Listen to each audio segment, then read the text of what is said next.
hello guys welcome to our vlog किनकि हामी दुईजना छ त्यही भएर आवर भइसक्यो आज यता तलबाट जाउँ र हामी चाहिँ छौँ एनपिएल प्रिमियर लिग सिजन 2 को भव्य नेपाल प्रिमियर लिगको भव्य खेलहरू भइरहेछ र हामी गेम सकिसके पछाडि पनि मैदान कस्तो छ भनेर पुरै यहाँनिर चक्कर लगाइरहेका छौँ र एकदम रमाइलो ल ऋषि तिमीलाई कस्तो भइरहेछ यो एनपिएल को सिजन 2 चाहिँ सिजन 2 सिजन 1 भन्दा राम्रो भइरहेछ कति कुराहरुमा चाहिँ अब अलिकति भनौं न चिसो पनि भइरहेको छ दिउँसो घाम ताप्न पाइन्थ्यो एकदम चिसो भइरहेछ मजा आइरहेछ चिसोमा पनि मजा आइरहेछ र म एनपिएल खेलाडीहरुले मैदानमा तताई गर्छन् अनि चिसो आज यो लास्ट गेम हुँदाखेरि चाहिँ सुदूरपश्चिम रोयल्स र काठमाडौँ गुर्खाजको यस्तो बवाल म्याच भयो कि अब कसले जित्छ भनेर लास्टसम्म पनि एकदमै अन्दाज लगाउनलाई अनुमान गर्न एकदम गाह्रो लास्टसम्म त अब लगभग जित्छ 8 विकेट गइसके पछाडी आई मीन 9 सम्म पनि करण केसीसम्म आउँदाखेरि चाहिँ त्यो होप्स त थियो नि त करण केसी आउँदासम्म चाहिँ एकदम हामी टु मच होप गरिरहनु भएको थियो दर्शकहरूले र त्यस पछाडी चाहिँ सुदूरपश्चिम रोयल्स विन बाई कति रन हो 50 40 29 रनले हेर्न त हेरेको थिएँ तर मैले बिर्सेँ किनकि गेम सकेको पनि धेरै घन्टा भइसक्यो यहाँ हामी फारिक भएर यहाँ हिँडिरहेछौँ ट्यु क्रिकेट स्टेडियममा र तपाईँहरू अहिले ट्युमा आउनुभयो भने चाहिँ एकदम भव्य संरचना देख्नुहुन्छ पुरै एकदमै सारजाको चाहिँ हुन्छ नि स्टेडियममा चाहिँ खेल हेरेको जस्तो वाला फिल तपाईँहरूलाई हुनसक्छ र भित्रको दृश्य चाहिँ हाम्रो ऋषि सरको के अरे आजको खेलमा हेर्नलाई यहाँलाई अनुरोध गर्दछु उहाँले भित्रको पुरै भ्लग बनाउनु भएको छ त्यसमा अलिअलि म पनि देखाएको छु झन्डै फसाइसक्नु भएको थियो बेजत कर्णाली एक्सको वालाहरूले मलाई पिट्थे त्यो क्विज गरेको भए त्यो गरेर चाहिँ हेर्नु होला र अब हामी निस्किँदैछौँ अलमोस्ट कति बज्यो 8:53 आमा 9 बज्न लागिसकेको छ मार्छन् 9:53 सम्म पनि वी आर वकिङ अराउन्ड यो चाहिँ एउटा मर्निङ वाकै भइसक्यो अब भोलि बिहानको लागि मर्निङ वाक अझै हामीले गरिसक्यौँ ल त्यस पछाडि ल ऋषिजी अब आउनुहोस् तपाईँ अनि जस्तै तपाईँ केबाट प्यानोरामा उसबाट हो आई डोन्ट नो सिनेम्याटिकबाट हो तिम्रो जस्तो दियो त्यस्तै खिचिरहेको छु म सिनेम्याटिकबाट बढी खान्छ के स्टोरेज अब के गर्नु यसलाई पज गरेर अर्कोमा ल अब छोटो गर्नु पर्यो ल ठिक छ पज गर्नै लाथे अनि जस्तै के अरे रेकर्डै भएको छैन ए भएर त्यो हावा त्यो त्यति त म बुझ्दछु हौ मलाई फोनै चलाउन न जस्तो गर्यो तिमीले यार कहाँ छ गाडी ए के सोध्न लाग्थ्यो तिमी चाहिँ यो जग खन्दादेखि नै यो ट्यु क्रिकेट स्टेडियममा आएर कुन चेयर कहाँ राख्यो कुन माटो कहाँ सर्यो भन्ने कुरासम्म चाहिँ तिमीले एकदमै अपडेट गरायो अनि अहिले यस्तो भव्य संरचना बनेको देख्दा चाहिँ तिमीलाई कस्तो लाग्छ यस्तो मनसँग त यस्तो छ क्या सुरुमादेखि नै र पछि हामीलाई वाउ फिल हुन्छ मलाई पनि अहिले अघि मान्छे हुँदा चाहिँ किन बस्यो होला जस्तो लोभ लागिरहेको थियो कि मतलब भन्दा त्यो जब हट्यो नि रियालिटी त हामी फिल भइरहेको थियो कि भन्दा खोजेको चाहिँ कहिले काहीँ चाहिँ यत्तिकै रहिरहे हुन्थ्यो मान्छे नबस्यो हुन त आखिर मान्छेले भनेको तर त्यस्तो फिल भइरहेको रहेछ मलाई भित्रभित्र मलाई राम्रो लागेको छ नि यस्तो छ तर भन्न खोजेको जति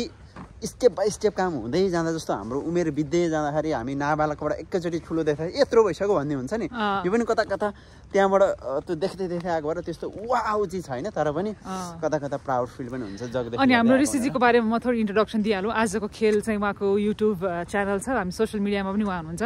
र उहाँले चाहिँ डे फर्स्ट यो ट्यु क्रिकेट स्टेडियम बन्ने भनिसके पछाडि यो फ्लड लाइटदेखि लिएर जुन यो संरचना बन्ने भने पछाडि डे 1 देखि डे कतिमा सकिएको थियो डे 1 6-7 मा ढलान सक्यो अनि यो चाहिँ लगभग टोटली चाहिँ 280 दिनमा चाहिँ सबै काम डे 1 देखि 280 दिनसम्मको भिडियो तपाईँले उसको युट्युबमा हेर्न सक्नुहुन्छ त्यति लामो डेडिकेसन चाहिँ ऋषिको चाहिँ यसमा रहेको छ यो बन्नुमा जति गभर्मेन्टले जति चाहिँ योगदान दिएको छ त्योभन्दा ठुलो योगदान चाहिँ ऋषिको पनि यसमा योगदान छ काम गर्ने बनाए मैले जस्ट एउटा मोबाइल तिर्साइदिए त उसले डलर झार्यो गभर्मेन्टको अर्बौं सक्यो त्यसै बुझौँ अहिलेलाई अनि अब हामी कहाँ गइरहेछौँ भन्दाखेरि चाहिँ हामी ब्याग लिन गइरहेछौँ अनि मेरो सवारी साधन चाहिँ तलै छ डरले पनि म माथि ल्याइनँ किनकि भित्र छिर्न नदेला भने मलाई ठुलो पिर थियो किनकि मसँग भेकल पास छैन बेलुकासम्म मान्छे हुँदो रहेछ नि त के गर्छ भनेर चिसो हेलो कस्तो गइरहेछ खतरा उसले चाहिँ धेरै मान्छे चिन्छ बिकज ऊ धेरै नै आउँछ यतातिर आई थिङ्क हामीलाई यहीँबाट निस्किन दिन्छ आई थिङ्क अब कताबाट निस्किन दिन्छ नि मलाई थाहा भइरहेको छैन किनकि म त्यस्तो बेलुका चाहिँ यहाँ त्यति घुम्न आएको छैन किनकि यसको चक्करमा आज म यहाँभित्र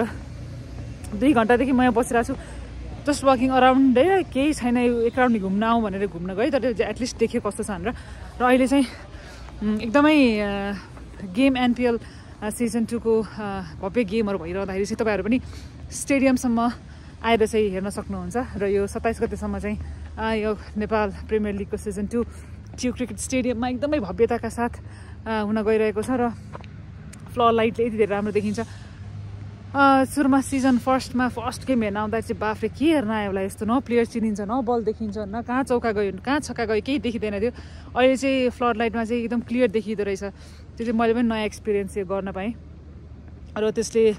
चाहिँ एउटा खालको उत्साह पनि भरेको चाहिँ मैले देखिरहेको छु यति धेरै सपोर्टरहरू योपालि अलिक व्यवस्थित पनि छ गत वर्षको भन्दा चाहिँ यो एकदम व्यवस्थित रूपमा चाहिँ एनपिएल चाहिँ भइरहेछ र तपाईँहरूको फेभरेट टिम कुन हो त्यो पनि कमेन्ट गर्नु होला र मेरो युट्युब च्यानललाई लाइक कमेन्ट सेयर सब्सक्राइब पनि गर्नु होला आज छोटो मात्रै भिडियो बनाएँ बिकज यो पनि मैले सापट्टि मागेर बनाएको ल अब तिम्रो ब्याग लिनु पर्दैन लास्टै हावा हेर तिमी यता छ गेट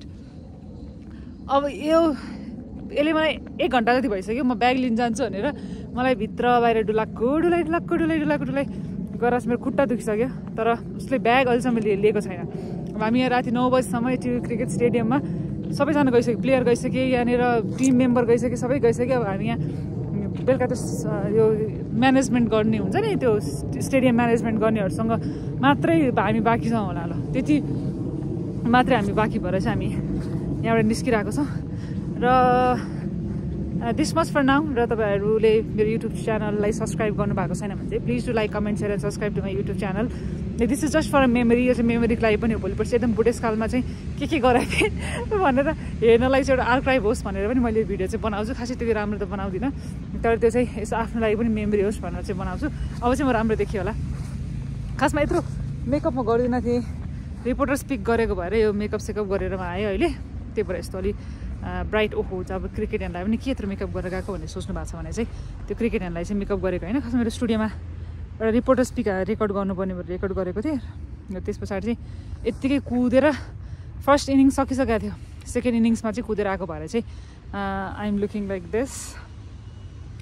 र